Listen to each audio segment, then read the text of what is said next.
नमस्कार किसान भाइयों, आज के इस वीडियो के अंदर आप सभी का स्वागत है। किसान भाइयों, गर्मियों के दिनों में एक ऑलराउंडर कॉम्बिनेशन अगर आपको मिल गया तो कैसा रहेगा। ये ऑलराउंडर कॉम्बिनेशन आपके फसल के अंदर आने वाले रोगों के ऊपर, कीटकों के ऊपर और साथ ही साथ इसमें कोई टॉनिक भी होना चाहिए। तो आज के इस वीडियो के अंदर हम एक ऐसा ही बेहतरीन ऑलराउंडर कॉम्बिनेशन जानने वाले हैं जो कि आपकी फसल को चारों बाजू से सभी प्रक्रियाएं बहुत ही अच्छी तरीके से करने के लिए प्रेरित करेगा।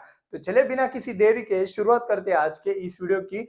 गर्मियों का ऑलराउंडर कॉम्बिनेशन। तो गर्मियों का ऑलराउंडर कॉम्बिनेशन मतलब क्या, ये जानने से पहले वीडियो को लाइक और चैनल को सब्सक्राइब भी कर दीजिएगा अगर आपको बीच में कहीं भी जानकारी अच्छी लगती है। तो सबसे पहली वाली बात, हमें ये सोचना है कि लॉजिक क्या क्या होने चाहिए। अभी देखो, गर्मियों के मौसम में क्लाइमेट कैसा रहता है, ड्राई क्लाइमेट रहता है, मॉइस्चर कम रहता है, टेम्परेचर ज्यादा रहता है। तो ऐसी सिचुएशन में कौन से रोग आते हैं, आपका आता है पाउडरी मिल्ड्यू, साथ ही साथ आता है यहाँ पे अर्ली ब्लाइट। ठीक है, अर्ली ब्लाइट के अलावा और भी अन्य रोग आ सकते हैं, एंथ्रेक्नोज वगैरह, उसको भी हम यहाँ पे नोट डाउन कर लेते हैं। ठीक है ना, एंथ्रेक्नोज वगैरह भी आ सकते हैं। इसी के साथ साथ आपको ये बात ध्यान में रखनी है कि कीटक कौन कौन से आ सकते हैं। तो कीटकों के तौर पर हम यहाँ पे देखते हैं कि भाई गर्मियों के दिनों में सबसे ज्यादा अटैक होता है, वो होता है व्हाइट फ्लाई का। तो व्हाइट फ्लाई के लिए भी आपकी एक अच्छी तरीके से दवाई होनी चाहिए। व्हाइट फ्लाई के साथ साथ इस साल जो आसमान में अचानक से बादल आते चले जाते, तो इल्लियों का भी प्रकोप हमें हद से ज्यादा दिखाई दे रहा है। तो इल्लियों के लिए भी हमें यहाँ पे एक दवा चाहिए जो कि हमारे कीटकों को, व्हाइट फ्लाई हो गया, इल्लियो को हो गया, खत्म कर सके। इस कॉम्बिनेशन में है हम ऐसा कीटनाशक इस्तेमाल करने वाले। साथ ही साथ इसमें एनपीके का भी हम इस्तेमाल करेंगे। एनपीके के साथ साथ यहाँ पे एक एंटी स्ट्रेस का भी इस्तेमाल करेंगे और इस तरीके से हमारा ये पूरा का पूरा कॉम्बिनेशन तैयार होने वाला है। तो चलिए बिना किसी देरी के शुरुआत करते हैं। लॉजिक पहले समझ लो। लॉजिक समझ में आया तो इस कॉम्बिनेशन का कैसे फायदा हो सकता है ये समझ में आएगा। अगर ये लॉजिक आपके फसल में बैठता नहीं है तो इसमें से कुछ दवाई आपके लिए मतलब किसी काम की नहीं हो सकती, वहां पे आपका पैसा वेस्ट जा सकता है। लेकिन फिर भी अगर आप इस कॉम्बिनेशन को आग बंद करके शाम के वक्त में किसी भी फसल में अगर इस्तेमाल करते हो तो प्रिवेंटिव के तौर पर इतने सारे फायदे स्क्रीन के ऊपर आपको दिखाई दे रहे होंगे। इतने सारे फायदे आपके फसल में मिल जाएंगे प्रिवेंटिव के तौर पर।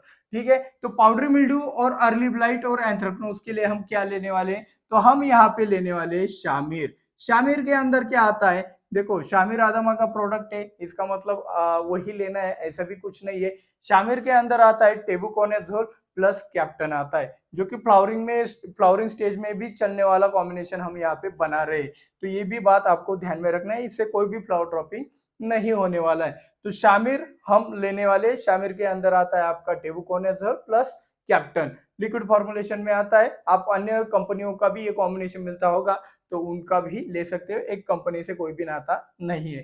ठीक है ना, इसी के साथ साथ हमें व्हाइट फ्लाई के लिए और इलियो के लिए एक कॉम्बिनेशन बनाना है।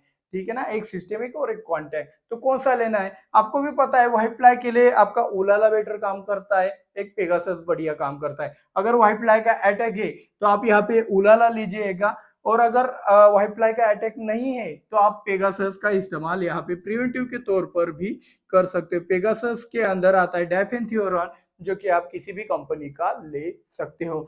इसी के साथ साथ हमें इलियो के लिए एक कॉन्टेक्ट एक्शन में भी दवाई चाहिए। तो कौन से वाला दवाई हम इस्तेमाल करेंगे, हम इस्तेमाल करेंगे प्रोक्लेम का। प्रोक्लेम के अंदर आता है इमामेक्टिन बेंजोएट, जो कि आप किसी भी कंपनी का ले सकते हो। अभी इलियो का हो गया, व्हाइट फ्लाई का हो गया, एनपीके के तौर पर आप किसको ले सकते हैं, तो अगर आपके पास अवेलेबल है 13-40-13 का भी आप इस्तेमाल कर सकते हो, नहीं तो आप इस्तेमाल कर सकते हो 12-61 का। ठीक है ना, 12-61 के साथ साथ अभी एंटी स्ट्रेस के रूप में हमें क्या इस्तेमाल करना है, आपको भी पता है गर्मियों के दिनों में टेम्परेचर बहुत ज्यादा रहता है। इसीलिए फसल के अंदर ठंडक लाने के लिए और फसल का टेम्परेचर भी डाउन करने के लिए हम यहाँ पे इस्तेमाल करने वाले हैं गाय का दूध। दूध का इस्तेमाल हम यहाँ पे करेंगे, गाय का दूध, भैंस का दूध चल जाएगा। थैली वाला दूध आपको इस्तेमाल नहीं करना है, ये बात आपको ध्यान में रखना है। अगर आपके पास अवेलेबल होगा तो इसका टेंशन लीजिएगा, वरना ऊपर वाला सभी कॉम्बिनेशन आप डाल सकते हो।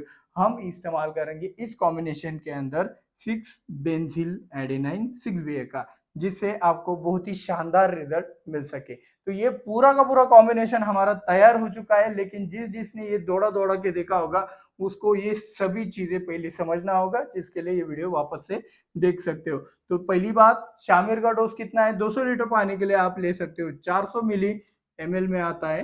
पेगासस आप ले सकते हो 200 लीटर पानी के लिए 200 ग्राम, ठीक है। प्रोक्लेम ले सकते हो आप 200 लीटर पानी के लिए 100 ग्राम। 1261 ले सकते हो आप 200 लीटर पानी के लिए 500 ग्राम।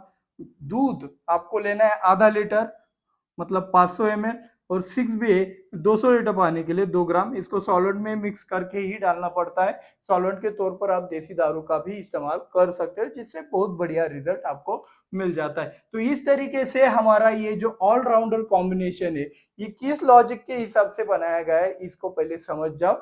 कोई भी कॉम्बिनेशन आप अगर किसी के द्वारा सुनते हो तो पहले उसको उसका लॉजिक पूछने की आदत बना लो। सिर्फ ये डाल दो और काम खत्म, ऐसा अगर करोगे तो वहां पे आपने देखा होगा कि कहीं ना कहीं आपका नुकसान होता है। कई बार देखा और वो लागू नहीं हुआ तो आपका नुकसान होता है। इसीलिए ये सभी चीजें, बैकग्राउंड की ये सभी चीजें आपको पता होनी चाहिए। इस कॉम्बिनेशन को कब इस्तेमाल करना है, क्या इस्तेमाल करना है, मैंने आपको बता दिया है। तो इस तरीके से शाम के वक्त आपको ये स्प्रेइंग करना है। पूरा वीडियो पहले एक बार ध्यान से देख लेना और फिर ही इस्तेमाल करना। हर एक फसल में आप इसका इस्तेमाल बेझिझक कर सकते हो।